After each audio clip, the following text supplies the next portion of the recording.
2014 से 2025 ये 11 वर्ष सिर्फ सरकार के नहीं, ये 140 करोड़ भारतीयों के परिवर्तन की कहानी है।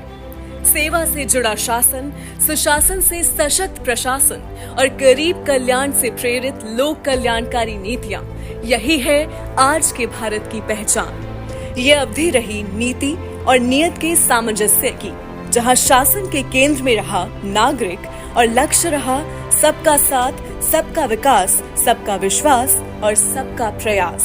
प्रधानमंत्री नरेंद्र मोदी की सेवा भावना से प्रेरित शासन ने नीतियों को जन जन तक पहुंचाया है।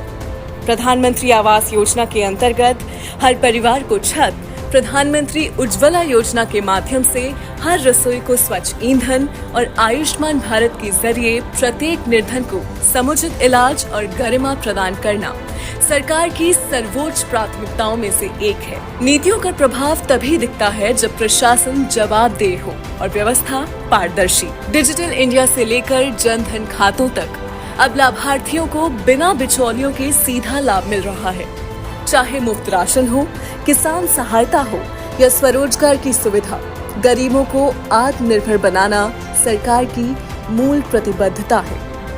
इन 11 वर्षों में नारी शक्ति को नीति की परिधि से निकालकर राष्ट्र निर्माण की धुरी बनाया गया है। प्रधानमंत्री उज्ज्वला योजना से रसोई का धुआं हटा, मुद्रा योजना से महिलाओं ने अपने सपनों को आकार दिया और नारी शक्ति वंदन अधिनियम ने उन्हें शासन की निर्णायक भूमिका में स्थान दिया। अब भारत की महिला सिर्फ सशक्त नहीं, निर्णय लेने वाली शक्ति बन चुकी है। देश की युवा शक्ति अब सिर्फ सपना नहीं देखती, उसे साकार भी करती है। नई शिक्षा नीति से मिला ज्ञान, डिजिटल इंडिया से स्किल और स्टार्टअप इंडिया से अवसर।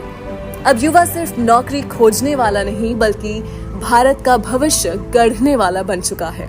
बीते एक दशक में मजबूत आर्थिक नीतियों, सुधारों और बुनियादी ढांचों में अभूतपूर्व निवेश के चलते भारत दुनिया की शीर्ष अर्थव्यवस्थाओं में शामिल हो चुका है। भारत की जीडीपी में निरंतर वृद्धि, रिकॉर्ड विदेशी निवेश और मैन्युफैक्चरिंग सेक्टर में विस्तार ने उसे वैश्विक आर्थिक शक्ति के रूप में स्थापित किया है। ईज ऑफ डूइंग बिजनेस को बेहतर बनाकर उद्यमियों और स्टार्टअप्स के लिए एक अनुकूल वातावरण तैयार किया गया है। मेक इन इंडिया, पीएलआई योजना और वन नेशन वन टैक्स जैसी पहलों ने व्यापार जगत को नया आत्मविश्वास दिया है। साथ ही मध्यम वर्ग के लिए भी सरकार ने राहत के कई उपाय किए हैं। टैक्स स्लैब में सुधार, होम लोन पर रियायतें, हेल्थ इंश्योरेंस की सुविधाएं और शहरी विकास की योजनाएं। इन सब का उद्देश्य देश के मध्यम वर्ग को सुविधा, सुरक्षा और सम्मान देना है। आज भारत सिर्फ आत्मनिर्भर नहीं, बल्कि वैश्विक नेतृत्वकर्ता के रूप में उभरा है।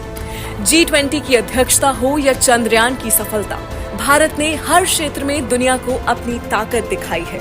11 वर्षों की यह यात्रा केवल सरकार की नहीं, यह करोड़ों भारतीयों की साझी उपलब्धि है।